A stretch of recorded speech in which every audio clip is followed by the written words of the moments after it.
তুমি জানো বাংলাদেশের হিস্ট্রিতে ছিল দুইটা প্রাচীন শহর, গড় আর পুন্ড্রনগর। এই শহরগুলো একদিন বড় বড় রাজ্যের ক্যাপিটাল ছিল, কিন্তু আজ এই শহরগুলো প্রায়ই হারিয়ে গেছে। গড় ছিল নর্থ ইস্ট বেঙ্গলের রাজধানী। এক সময় এখানে ছিল political or cultural centre. Rajshahi style palace, মোট ওর বিশাল মন্দির ছিল শহর। গড় এর মুসলিম ওর হস্তশিল্প ছিল বিশ্ব ফেমাস। এখানে বিভিন্ন ধর্ম, শিল্প ওর বাজার ছিল একসাথে। মানুষ এখানে শুধু বসবাস করত না, তারা বানাতো, ব্যবহার করত ওর শহরকে সমৃদ্ধ করত। পুন্ড্রনগর ছিল নর্থ বেঙ্গলের একটা মেজর ট্রেড হাব। এখানে ছিল সুপ্রোপ্ল্যান্ড রোড, মোট ওর স্ট্রং ডিফেন্স সিস্টেম। পাত, দেওয়াল ওর শিল্প দেখলে বুঝা যায় শহর কত ওয়েল প্ল্যান্ড ছিল।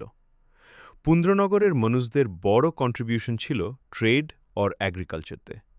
কিন্তু সময়ের সাথে গড় ওর পুন্ড্রনগর স্লোলি ডিক্লাইন হল। গড় এর জন্যকরণ ছিল রিভার ইরোশন ওর আক্রমণকর্মী। পুন্ড্রনগরের জন্যকরণ ছিল ট্রেড রুট পরিবর্তন। ধীরে ধীরে শহরগুলো অ্যাব্যান্ডেন্ড হল। আজ আমরা শুধু দেখি পুরনো পাত, মোট ও রুইন্স।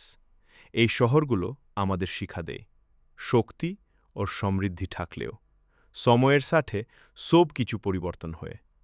গড় ওর পুন্ড্রনগরের কাহিনী আমাদের ইতিহাসকে আরও বড়ভাবে বোঝায়। এই শহরগুলো শুধু রুইন্স নয়, এটা আমাদের সংস্কৃতি, সৃজনশীলতা ওর মানুষ এর পরিশ্রম এর প্রতীক।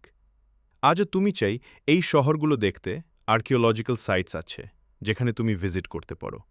এই কাহিনী আমাদের শিক্ষা দেয় ধৈর্য, সৃজনশীলতা ওর মানুষ এর কন্ট্রিবিউশন কিভাবে আমার সময় এর সাথে থাকে।